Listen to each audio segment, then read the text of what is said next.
जम्मू कश्मीर के शोपिया क्षेत्र में आतंकियों से जारी मुठभेड़ में मोर्चा संभालने जाते समय हादसे में शहीद हुए सूबेदार श्री ओम पहलवान के बेटे योगेश ने सल्यूट कर अंतिम विदाई दी। यहां हजारों लोग नम आंखों के साथ शहीद की अंतिम यात्रा में शामिल हुए। इस दौरान पूरे क्षेत्र में वंदे मातरम, शहीद श्री ओम अमर रहे और भारत माता की जय के नारे गूंज उठे। हर किसी की आंखें नम थी तो देश के लिए जान कुर्बान करने का गर्व भी।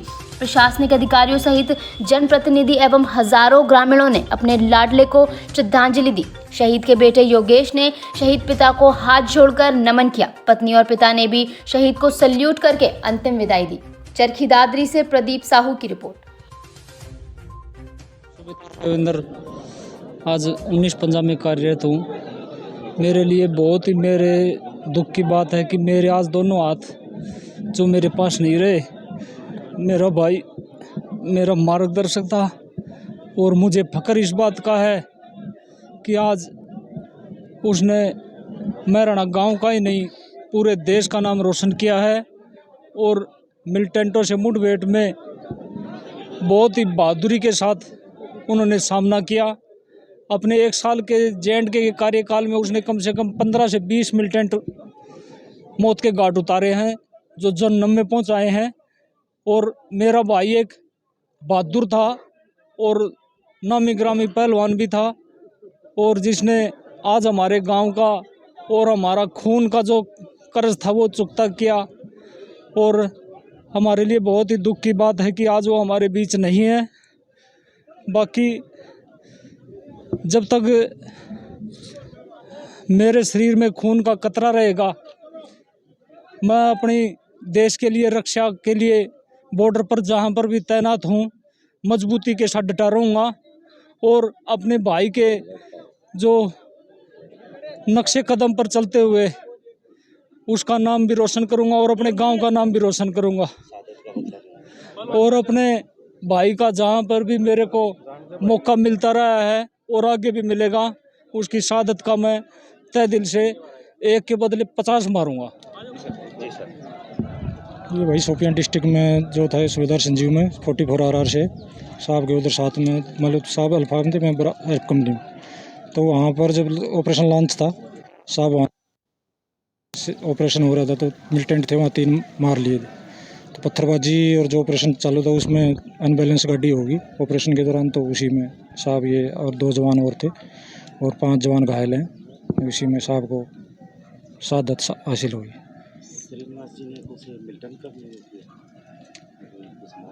हाँ, साहब तो पहले भी मारे हैं और अभी साथ में भी अभी 3-4 ऑपरेशन पहले भी किए साहब ने। और साहब को वहाँ पर 2 मेडल पहले मिले और साहब तो उधर वहाँ पर बहुत बढ़ चढ़ कर मिलिटेंट वहाँ पूरा नाम था 44 के अंदर साहब का। और सब कुछ वहाँ पर पूरी 44 को 17 राजपूत बड़े चलो में जितते रहे साहब इतने अच्छे। तो बहुत सब पूरी 44 को 17 बहुत दुख है। यहाँ भी बहुत आए इस तरह राजपूत के 44 के बंदे और मैं इस तरह राजपूत से बिलोंग करता। साहब के साथ ही मैं मतलब 6 महीने पहले भर्ती हुआ। साहब बहुत होनहार है जो भी, लेकिन क्या करें हमारी किस्मत में नहीं था। इससे सर्च के लिए वहाँ गए हुए थे और जिन्होंने अपनी ज़िंदगी बगैर देश के लिए लगाते हुए आज कुर्बानी दी है। तो इस कुर्बानी के लिए हम इन जो शहीदों को हम कहते हैं भगवान इनको अमर करे और अमर रहें।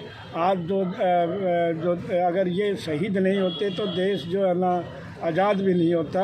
मैंने भी इसीलिए अपने पोता और पोती को देश को आज़ाद रखने के लिए जो है ना फौज में कराए और मैं उस भाई को श्रद्धांजलि देता हूँ कि आत्मा को शांति मिले, उसके परिवार को सुख शांति मिले, उसके बच्चे 2 बच्चे उनको भी भगवान जो उसकी इच्छा थी उसी तरह उनको कामयाब करे, यही मेरी प्रार्थना है।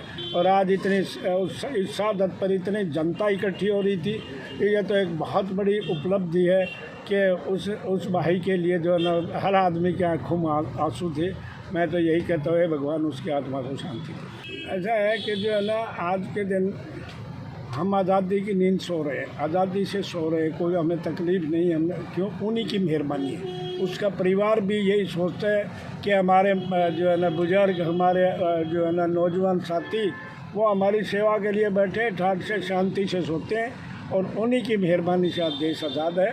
और उनको भगवान जो है ना उनको हिम्मत दे और इसी तरह देश के लिए लड़ते रहे। वो उनको जो है ये उग्रवाद जो है इसको ख़त्म कर दें, भगवान ने चाहा तो इनको, और करेंगे, इसमें कोई शक नहीं। क्या हाँ, कहेंगे? ये बात गलत है। मैंने तो हमारे पीछे सी बास में शहीद हुआ था, मेरे को पता है मैंने कितनी मेहनत करके उसके परिवार को इकोनॉमिकली सहायता दिलाई। मंत्री को ले गया, मंत्री को बार बार कहा, और जो है ना उनके परिवार को जो है ना नौकरी के लिए भी तो अभी तक सेटल नहीं हुआ है।